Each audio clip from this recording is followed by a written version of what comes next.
Hi hello welcome to MTV. Dance అంటే ఒక కళ, డ్యాన్స్ అంటే ఒక వరం. సాధించాలని ఉత్సాహం ఉన్న వాళ్ళు కొంతమంది అయితే మధ్యలోనే ఆగిపోయిన వాళ్ళు కొంతమంది. ఏది ఏమైనా సరే మేము డ్యాన్స్ను వదలము, డ్యాన్స్తోనే ఉంటాము, డ్యాన్స్తోనే జీవిస్తామన్న యువకుల దగ్గరికి మనమైతే వచ్చేసాం. స్టేజ్ వెనకాల వాళ్ళు బ్రతుకుతున్న బ్రతుకులు కానీ తెలుసుకోవడానికి ఇప్పుడు మనమైతే వచ్చేసాం డాన్సర్స్ దగ్గరికి.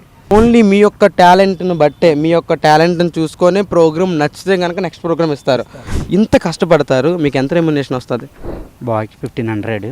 1500? అదన్నా కొంతమంది పెండింగ్ పెడతాము, లేకపోతే ఏదో ఒక కారణంతో చెప్తా ఉంటారు. అంత మంచిగా జరిగింది, ఓకే పేమెంట్ కూడా వస్తుంది అనుకున్న టైంలో పేమెంట్ దగ్గర చాలా ఇబ్బంది పెడతారు.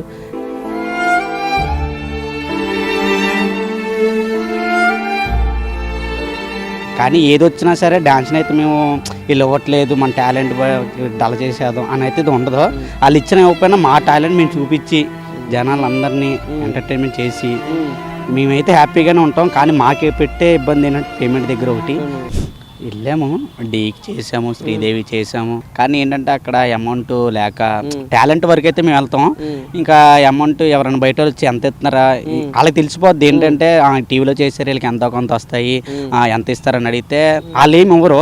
కానీ మేము మా పరువు తీసుకోకూడదు, వాళ్ళ పరువు తీసుకోకూడదు అని ఇస్తారు. సాంగ్కి ఒక 2000 3000 ఇస్తారని అవి మేము చెప్తాము. ఒక్కొక్కరు ఇస్తారు కానీ ఒక్కొక్క టైంలో రావు. జగ్గా నీకు ప్రపోజ్ చేశారా? ప్రియమైన హైరానా మొదలై నాలోనా నలనా నీ వలనా.